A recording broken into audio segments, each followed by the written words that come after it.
Personal na pinangunahan ni Pangulong Ferdinand Bongbong Marcos Jr. ang National Capital Region Brigada Eskwela Kick-Off sa Kapitbahayan Elementary School sa Navotas City kasama si DepEd Secretary Sonny Angara. Sa temang Bayanihan sa Paaralan, nagkakaisa para sa kaayusan at kaalaman, ipinakita ng Pangulo ang suporta ng pamahalaan sa paghahanda ng mga paaralan bago ang pagbubukas ng klase. Ininspeksyon niya ang mga pasilidad, safety facilities, nakibisita sa mga partner organizations at nakilahok pa sa literacy activities kasama ang mga mag-aaral.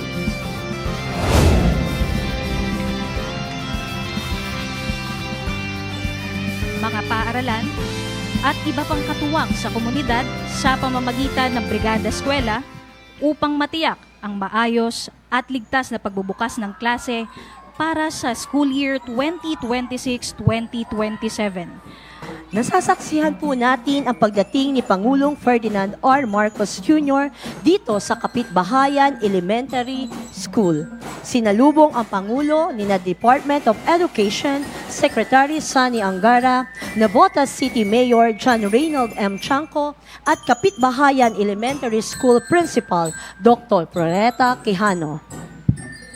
At mamaya po masasaksihan natin ang ilang mga pakikilahok ng ilang mga beneficiaries ng TUPAD, volunteers, stakeholders sa paglilinis, pagpipintura, pagkukumpuni at iba pang paghahandang sinasagawa upang matiyak ang maayos at ligtas na pagbubukas ng klase para sa school year 2026-2027. Sa pagsisimula ng programa, pinangungunahan ng Pangulo ang inspeksyon sa mga isinasagawang Brigada Eskwela activities sa loob ng paaralan. Makikita rito ang pakikilahok ng mga voluntaryo sa paglilinis, pagpipintura, pagkukumpuni at iba pang paghahandang isinasagawa upang matiyak ang maayos at ligtas na pagbubukas ng klase para sa school year 2026-2027. Ang Brigada Eskwela ngayong taon ay may temang Bayanihan sa Paaralan, nagkakaisa para sa kaayusan at kaalaman na nagpapakita ng sama-samang pagkilos ng iba't ibang sektor para sa kapakanan ng mga mag-aaral.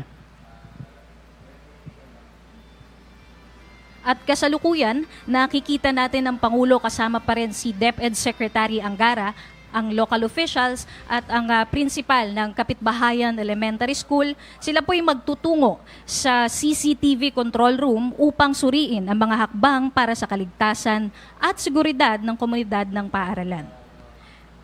Ito pong mga CCTV ay bahagi ng MOOE o yung Maintenance and Other Operating Expenses. Nagsisilbing pangunahing pondo ng paaralan para sa mga gastusing pang-operasyon at iba pang mahalagang pangangailangan.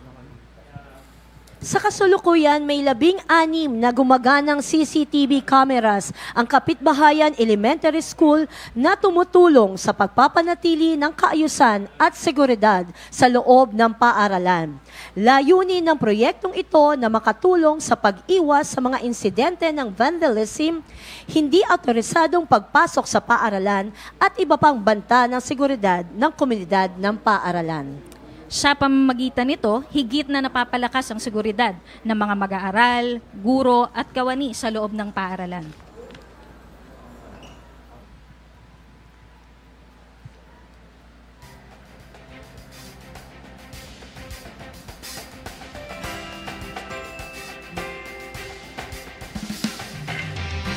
Bali ma'am, ilang years na itong Kapitbahayan Elementary School? Ang paaralan na to ay almost 50 years na po nag-i-exist kasi po ang mga building na makikita natin, na masasaksihan natin ay isa sa mga building na ipinagawa pa ng ating Ferdinand Marcos Sr., ang ating isang building na ginagamit ng mga estudyante dito sa Kapitbahayan Elementary School. At sabi nga kanina ni Principal Quijano, isang makasaysayang pagbisita ito dahil ito'y sumisimbolo ng pamamahala ng father ni President Marcos Jr. at of course ni First Lady Imelda Romualdez Marcos. At maya-maya lamang magtutungo ang Pangulo sa reading nook. Ito po yung autopilot ng reading nook sa DepEd NCR, no? Yes. Ano nga ba ito, Ma'am Reading Nook? Ang Reading Nook ay bahagi ng literacy initiative ng DepEd NCR na naglalayong hikayatin ang mga mag-aaral na higit pang paunlarin ang kanilang kakayahan sa pagbabasa sa pamamagitan ng mga child-friendly learning spaces. Dito ay magsasagawa ang Pangulo ng isang interactive storytelling later. So ngayon, Ma'am Fin, nasasaksihan natin ang mga pagpipinta ng mga at pagkukumpuni ng mga upuan na gagamitin sa pagbubukas ng ating paaralan ngayong school year 2025-2027. Nabanggit nga kanina ni Principal, ni Ma'am Quijano, na napakaganda ng pagbubukas ng Brigada Eskwela dito sa KES o sinasabi nating Kapitbahayan Elementary School dahil siksik, liglig at umaapaw na sponsor yung pumapasok dito ngayon sa KES. At talagang labis ang pasasalamat ng mga mag-aaral, ng mga parents, ng mga teachers sa patuloy na binibigay na tulong ng mga stakeholders, private sectors, ng buong kagawaran ng iba't ibang ahensya. Tunay na bayanihan na nasasaksihan natin ngayon sa ating pagbisita ng ating Pangulo. Ngayon ay ito yung paaralan, ay building na i-donate ng kanyang butihing ama na hanggang ngayon po ay nakatayo at nagagamit po ng ating mga mag-aaral dito sa Kapitbahayan Elementary School. Matagal na rin talaga, ma'am, at matibay pa rin. Kanina, yung nga nakausap natin, si Principal, talagang sabi nila napakatagal na ng mga infrastrukturang ito at talagang matibay pa rin.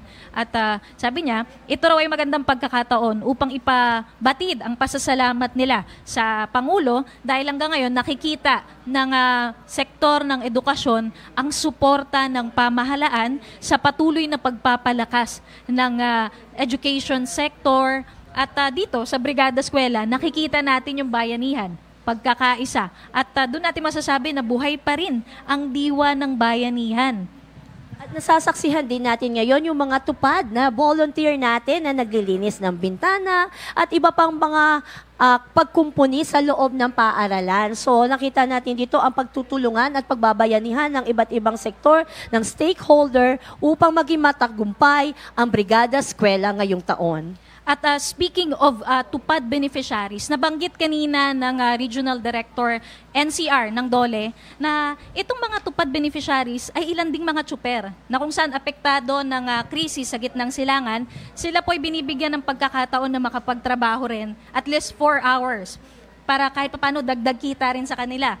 Sa bigat ng banta ng Middle East crisis, nagkakaroon po sila ng iba pang pagkakakitaan. At after ng pag-join nila sa Brigada Eskwela, meron din po silang panahon pa para mamasada. At ito po yung tinatawag nating whole of government approach. Yan po ay isa sa mga layunin ng ating pamahalaan ng administrasyon ni Pangulong Marcos na ang bawat kawani ng gobyerno ay magtulong-tulong para sa dekalidad na edukasyon at pagtulong sa ilan pang mamamayan sa bawat komunidad. At dito sa Kapitbahayan Elementary School, mayroon tayong 63 tupad beneficiaries ang tumulong sa paghahanda ng 63 silid-aralan bilang suporta sa nalalapit na pagbubukas ng klase. Patunay ito na patuloy na diwa ng bayanihan at pakikipagtulungan ng pamahalaan, pribadong sektor at iba pang stakeholders para sa pagsulong ng dekalidad na edukasyon.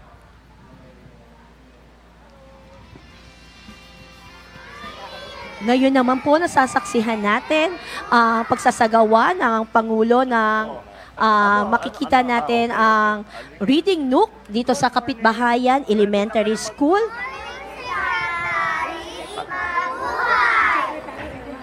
Ang ganda naman nung ano ninyo. Ali kayo, kaliga.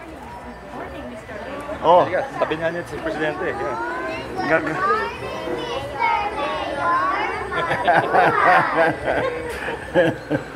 Oh, ali kayo, magbabasa tayo. Basahin nyo, ano yung title ng libro? Ang maliit ang tago. Alam nyo na pala eh. Narinig nyo na ba itong kanta na ito? Sa YouTube po. Ha? Sa ano po? Sa TV? Sisilingnan natin kung kaya kung kasing galing ng TV. Okay.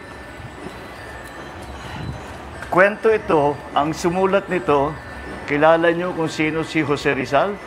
Apo. Ang national hero natin, di ba? Pambansang bayan. Pambansang bayani, tama. Galing mo ha. Oh, eto ba? Sino yung teacher mo? Mahusay yung teacher mo ha. Teacher Emily po. Okay, si Jose Rizal ang sumulat nito. Ang pamagat ay ang matching at ang pagong.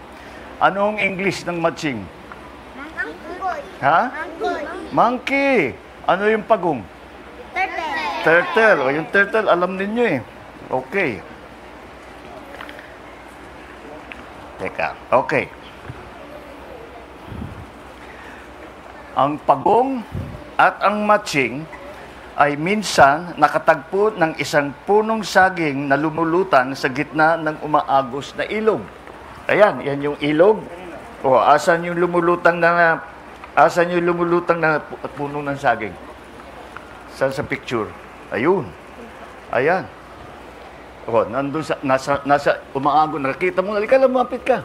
Hindi mo yata nakikita. Anong pangalan? Halika, dali mo yung puwan mo para makita mo mabuti. O yan, si Mayor pa ang nag-assist sa'yo. O Neil, dito ka, Neil. Okay, ayan. Ayan yung puno ng saging. O, ayan yung matching. Ayan yung pagong. Nakita nyo? Oo nga, malaki. Parang tao.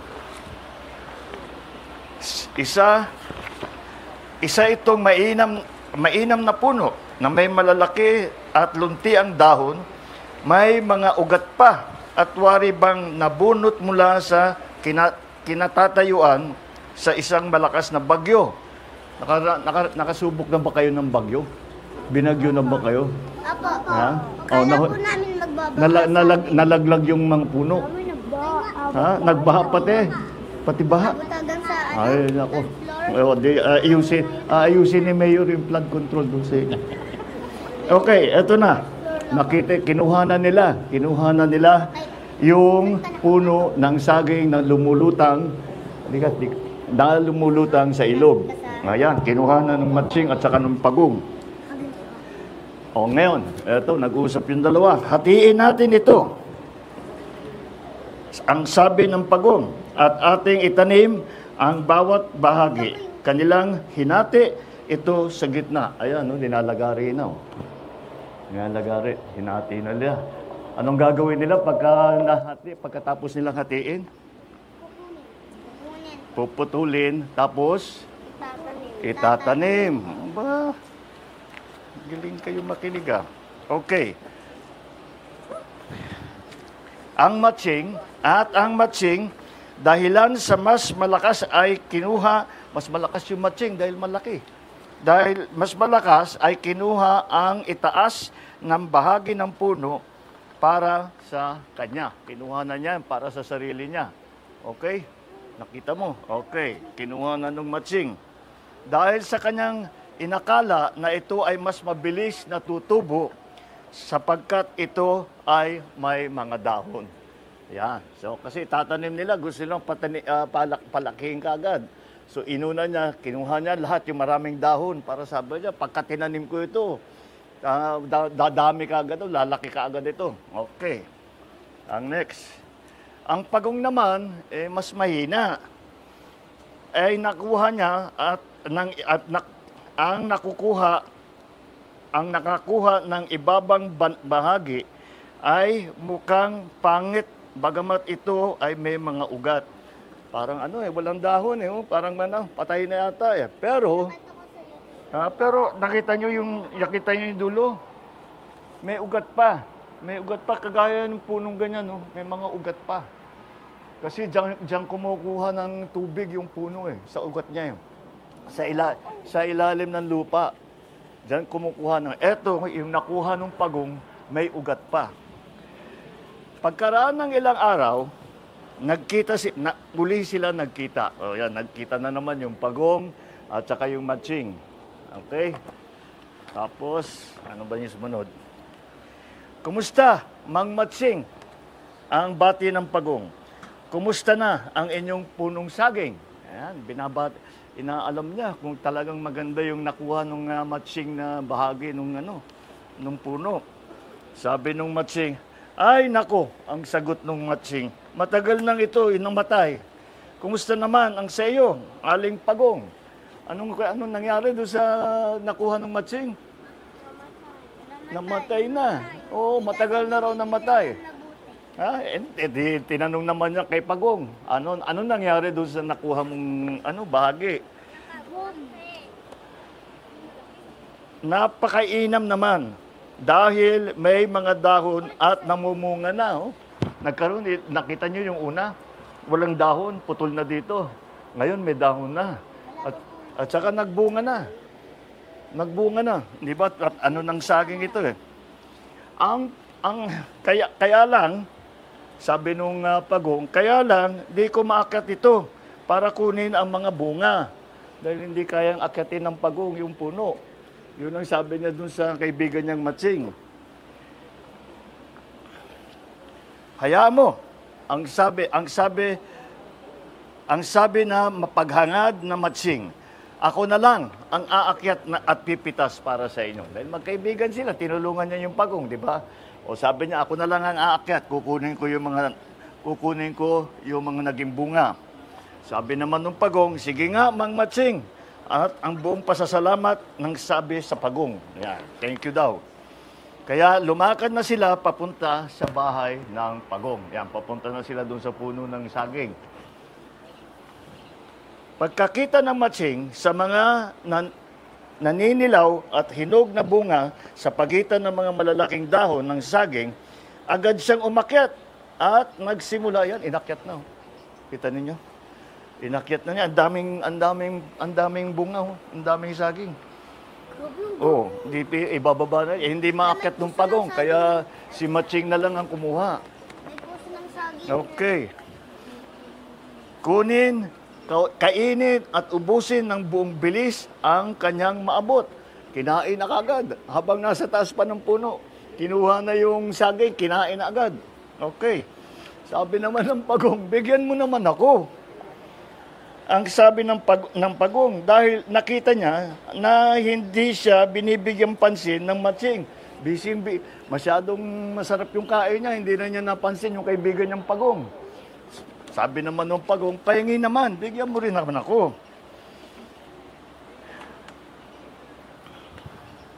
Kahit ang balat, kung makakain ay di kita bibigyan. Sabi naman ng Matching, ayaw nang bigyan. Bakit naman kaya? Yan ang sagot ng Matching, habang ang kanyang mga pisngi ay punong-puno ng kinakain saging. Nakaganon yung pisngi niya, pero ayaw niyang bigyan yung kanyang kaibigang Pagong. Nag-isipan Pagong kung paano siya gaganti. Nagtungo siya sa may ilog kung saan may susong patulis at kanyang inilagay ang mga ito sa paligid ng puno ng saging. Naglagay siya, nakita mo ito? Yung mga matutulis. Ninagay niya doon sa ilalim ng puno ng saging. Yun ang gagantihan niya yung gagantihan niya yung Matching. Hindi siya binibigyan hindi siya binibigyan ng saging. Pagkatapos niyang gawin yun, nagtago siya sa ilalim ng isang bato. Sa isang bao ng niyog. Ito, nagtatago na. Oh. Kita nyo? Ayan, nagtago na. Ang galing ng Pagong. Nang bumaba naman ang Matching, nasugatan siya. At ang kanyang mga sugat ay nagdugo dahil linagyan ng Pagong yung matutulis. Ayan, dumugo na. Nasugatan na siya, dumugo na yung Matching. Ha? Hindi naman namatay pa. Ayan, yung sugat niya nagdugo. Ayan, nagkanda tusok-tusok siya. Dahil yung linagay ng Pagong, natusok-tusok nagkanda tusok to. Yan, nasugatan. Ano ginagawa niyo? Pagkaraan ng matagal na paghahanap, hinahanap naman ng Matching, hinahanap niya yung Pagong. Asa na yung Pagong? Nakita naman, huli. Nakita niya yung Pagong, nagtatago. Nakita ng Matching. Huli ka. Ayan. Ikaw, na walang kwentang nilalang, naririto ka lang pala, ang galit na sabi ng Matsing. Galit na galit yung Matsing. Dahil nagtago sa kanya yung kaibigan niyang Pagong, dahil di niya binibigyan ng saging. Dapat ka magbayad sa iyong kasamaan. Kailangan kang mamatay. Aba, galit na galit. Gusto niyang patayin yung Pagong. Ha? Tama ba yun? Hindi yata tama yun eh. Di ba? Dapat, dahil masama daw yung Pagong, sabi ng Matsing, dapat kailangan mamatay. Pero dahil sa ako ay mapagbigay, papipilian kita sa kung paano paano mo gustong mamatay. Pinagpili pa siya kung paano siyang papatayin. Ang bigat itong Matsing, galit na galit. Gusto mong durugin kita sa dikdikan at itapon sa tubig? Sige, pumili ka ng inyong gusto. Yan ang usapan nila kung paano mamamatay yung Pagong. Ha? At sa dikdikan, sabi ng Pagong, sa dikdikan, doon na lang daw siya. Ha? Sabi ng Pagong, natatakot akong malunod. Ayaw niyang maihulog siya sa tubig dahil malulunod daw siya. Aha! Natatawang sabi ng Matsing. Aha, sabi naman niya, tumatawa siya. Talaga ha? Natatakot kang malungod? Ay, lulunurin kita ngayon. Imbis na gawin niya yung gusto nung Pagong, imbis na gawin niya yung Pagong na pipigain na lang siya, eh, sabi niya, basta't wag lang ako lulunurin. Eh, galit na galit yung Matsing. Sabi ko, sabi niya, yan ang gagawin ko dahil yan yung ayaw mo. Lulunurin kita. Kaya dinala niya sa ilog ang Pagong. At doon ay tinapon niya yung Pagong sa ilog. Yung hiningi ng Pagong na huwag gagawin ng Matsing. Ginawa ng Matsing. Ngunit ang Pagong ay lumitaw agad na lumalangoy at pinagtatawanan ang napalinlang na Matsing. Magaling mag-swimming yung yung Pagong eh. Alam niya kahit itapon siya sa ilog, hindi siya malulunod dahil magaling siya mag-swimming. Kaya tinawanan lang niya yung Matsing. O pinagtawanan niya, o ano ngayon? At tapos na. Kaya, ngunit ang Pagong ay lumitaw agad at lumalagoy at pinagtawanan ang Matsing. Yan ang kwento natin tungkol sa Matsing at saka sa Pagong. Huwag niyong kakalimutan na ang Pagong ay magaling lumutang. Kaya kahit ihuhulog niya sa ilog, ay walang mangyayari sa kanila dahil magaling maglutang. Tapos kaya kailangan matuto kayo mag-share. Pagka meron kayong candy, meron kayong mga pagkain na masarap, meron kayong ganito, meron kayong mga saging, i-share ninyo sa mga kaibigan ninyo para hindi kayo magkaganito. Yan ang kwento ng Matsing at ng Pagong. Okay? Okay, good morning! Thank you. Anong pronunciation yan? Iset? Okay, sige. Very good. Magagrado ba ako? Igagrado ko ba kayo? Thank you tayo. Thank you. Saan lang mangyari? Masaya. Oh. Sige, anak. Ay, naku, Neil. Okay. Mayaman ka po. Ha? Mayaman. Ano? Ito, mayaman ito. Ako, mahirap ako. Yan, isa pa, mayaman din yan yung mayor. Napakayaman ng mga yan. Bakit? Mangungutang ka ng pera? Doon ka mutang, madaming pera yan. Ayun, may konting regalo ang si Secretary. Ito, ayan, doon na tayo. Kumuntunin natin ito. Anong kulay ito? Isang makabuluhang storytelling ang ginawa ni Pangulong Marcos Jr. na may pamagat na ang Matsing at ang Pagong. Napaka-classic nung kwento na yun, ma'am, no? Na isinulat ng ating national hero na si Dr. Jose Rizal at isang malaking bagay na mismo ang Pangulo yung nagbahagi nung kwento. Noong bata pa tayo talagang kwento na yun eh. Yung ang Matsing at ang Pagong at napakahalaga na dahil nabubus ang moral ng mga kaguruan dahil mismo ang Pangulo ang nakita ng mga makabuluhang programa, proyekto ng isang paaralan. At yan po yung tinatawag nating Reading Nook, isang child-friendly learning spaces para matutukan yung pagbabasa ng ating mga mag-aaral mula kindergarten hanggang grade 3. Tama po ba? Opo, ito po ay launching natin ng Reading Nook dito sa DepEd NCR na kung saan layunin ng programa na malinang ang kultura ng pagbabasa at habang buhay na pagkatuto sa hanay ng ating mga kabataan. Kasalukuyan naman po, namamahagi ang Pangulo. Kasama pa rin ang Kapitbahayan Elementary School Principal Dr. Quijano ng mga teddy bear sa ating mga grade 1 learners. At paglaki nila, no, ma'am, ikukwento nila sa kanilang mga kaklase, sa mga magiging anak, na mismo ang Pangulo ang nagbasa sa kanila ng kwento. Timeless na kwento ng Ang Matching at Ang Pagong. At isa yun sa mga unforgettable moments sila bilang isang mag-aaral. Oo, at ito ay maghihikayat sa kanila na sa pagbubukas ng klase ngayong school year 2026-2027 ay mas lalo pa silang magbasa dahil itong mga reading nook na ito ay makikita sa loob ng paaralan at iuuwi nila ang mga aklat na ito sa kanilang tahanan. At itong storytelling na ito ay simbolo ng buong suporta ng pamahalaan sa pagpapalakas at pagpapabuti ng sektor ng edukasyon, hindi lamang dito sa Navotas City, kundi sa buong Pilipinas. Ngayon naman po ay bibisitahin ng Pangulo ang mga booth ng mga katuwang na organisasyon at institusyong sumusuporta sa Brigada Eskwela at iba pang programang pang-edukasyon.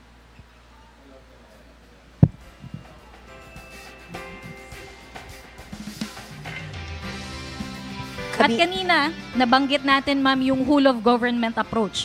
Kaya naman, nakikita po natin sa screen, present din po ang katatalaga lang na Acting Secretary ng Department of Labor and Employment, si Acting Secretary Francis Tolentino.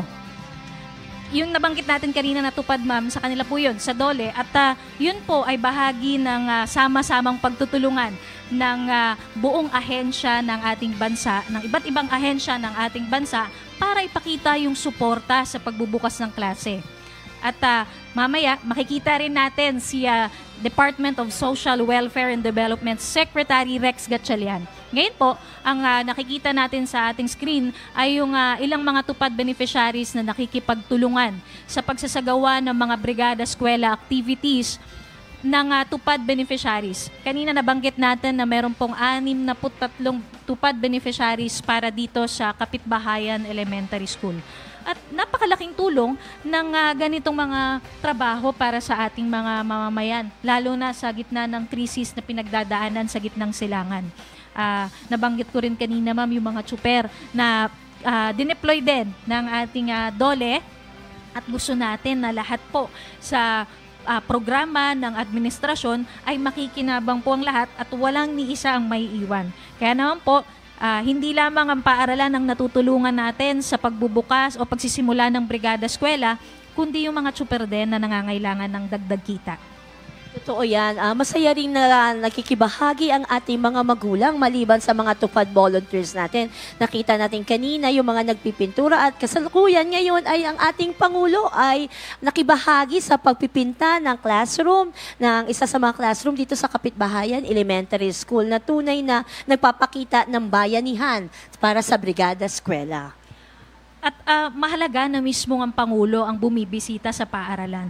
Nabanggit kanina ni Secretary Angara, last year, pinangunahan din ng Pangulo ang Brigada Eskwela sa Malolos, Bulacan. Nakita ng Pangulo ang kalalagayan ng mga palikuran sa Malolos, Bulacan. At agad niyang inaksyonan. Nagbigay siya ng direktiba na ayusin ang mga palikuran para sa kapakanan ng ating mga mag-aaral, ng mga kaguruan at ng mga magulang. At ang sabi ni Secretary Angara, mahalaga na mismong ang Pangulo ang nakakakita ng pangangailangan ng isang paaralan para sa mas maayos, mas ligtas na pagsisimula ng klase. Ito ay tunay na inspirasyon, lalo na sa ating mga kaguruan na hindi sila nag-iisa para ihanda ang mga silid-aralan para sa pagbubukas ng klase. titiyak na kagalakan na makita ng ating mga guro na katuwang na ang ating pinangungunahan ng ating Secretary Angara at even na ating Pangulo ang paghahanda para sa pagbubukas ng klase.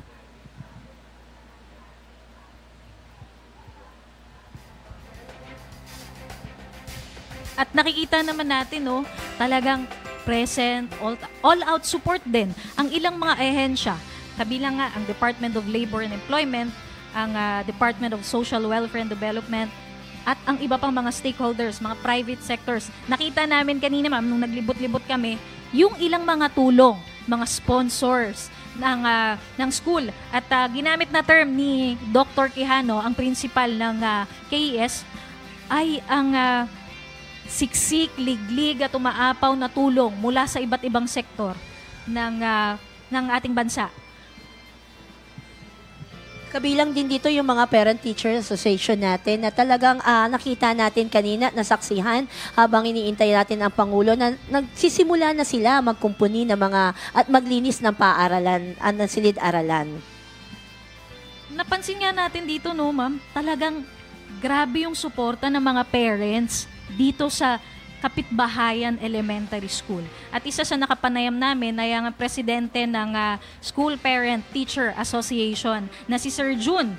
Sinabi niya na mahalaga na mismong mga leader natin ang bumibisita sa school dahil doon nabubus ang moral ng ating mga magulang, mga teachers at ng mga mag-aaral. Ngayon naman nasasaksihan natin yung mga stakeholders ng Kapitbahayan Elementary School. Ilan sa mga stakeholders na kabilang dito sa ating booth ay ang East-West, BPI, DBP, China Bank Savings, BDO, and City Savings. Kasama rin dito ang Valplay Developmental and Therapy Hub, Magnolia, Unilab, Crayola, Globe, TM, Creamline, Mary Limbert International, Philippine National Volunteer Service Coordinating Agency, Girls Act Philippines, and PhilHealth Yakap. Sa dami, ma'am, ng stakeholders ng private sectors, isa po yan sa layunin ng bagong Pilipinas. Ang pakikipagtulungan sa mga pribadong sektor ng ating pampublikong sektor. At dyan po nakikita yung pagkakaisa. Katulad nga na nabanggit natin kanina, hanggang ngayon, taong 2026, kitang-kita pa rin po at ramdam na ramdam sa administrasyon ni Pangulong Marcos ang diwa ng bayanihan. Totoo yan. So, nasasaksihan natin ngayon na lahat ng nakakakita ngayon ay excited talaga sa pagbubukas ng klase kasi nakikita natin ang pagtutulungan hindi lamang ng paaralan, lalo na ng mga pribadong sektor na sabi nga ni Dr. Quijano, siksik, liglig at umaapaw ang kanilang pagtulong para sa ating paaralan dito sa SDO Navotas. At nagsimula nga ang Brigada Eskwela nitong unang araw ng Hunyo sa Caraga, nabanggit kanina ni Secretary Angara. At ito ang kick-off for NCR Brigada Eskwela dito sa Navotas. At ngayon, nakikita po natin si DSWD Secretary Rex Gatchalian. Ang kanila pong programa na Tarabasa ay oobserbahan ng Pangulo. Ito po ay para sa mga batang papasok sa ikalawang baitang bilang bahagi ng paghahanda sa kanilang pagkatuto. At ngayon, hindi lang po yun. Bawat 5 mag-aaral ay tinututukan ng isang tutor mula sa Navotas Polytechnic College. Ibig sabihin po, nag-deploy din tayo ng ilang mga mag-aaral para maging tutor. At kasama po nila yung shadow teacher na nag-guide din sa kanila sa pag-tutor ng mga bata. Bukod dun, ma'am, dito sa programa ng DSWD, ano pa yung nakikita natin o makikita natin mamaya?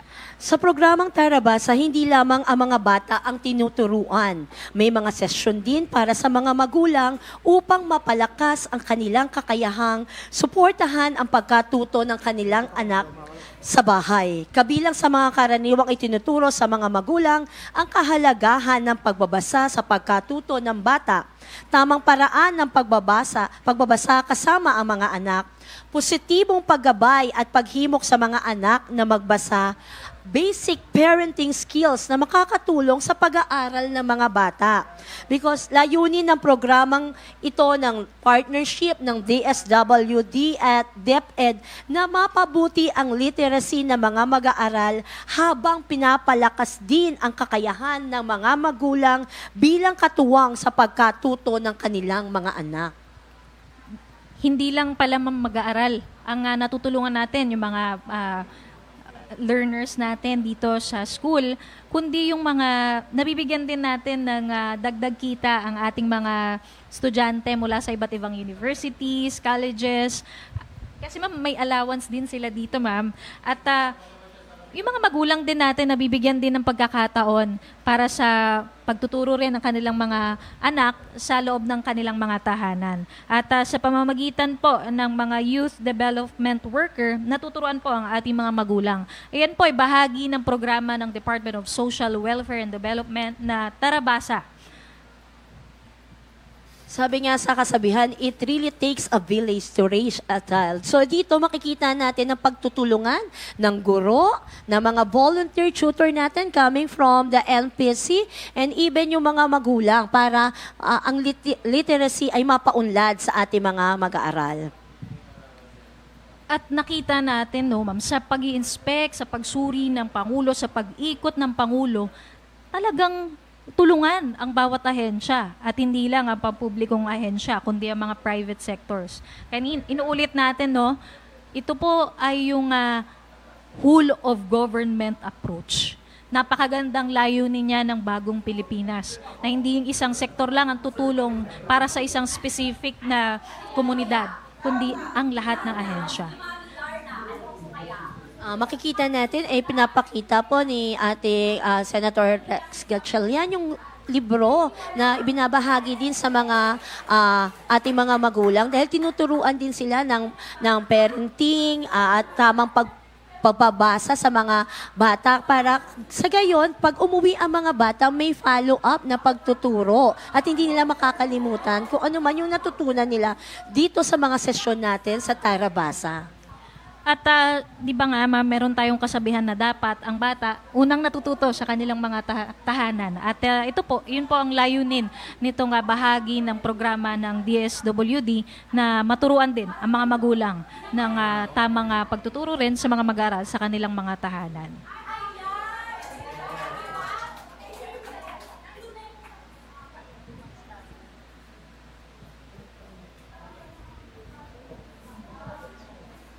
Nakikita natin na mga magulang ay natutuwa rin na may dagdag kaalaman sila kung paano nila matutulungan ang kanilang mga anak sa pagpapabasa.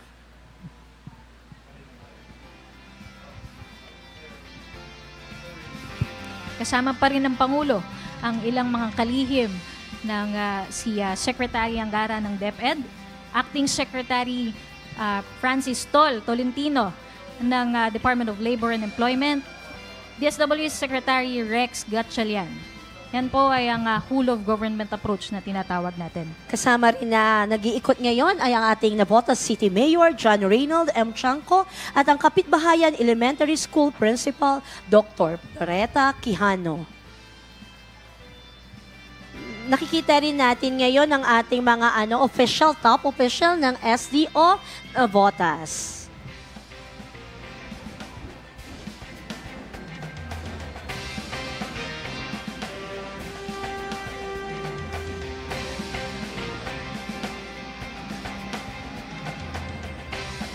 Sa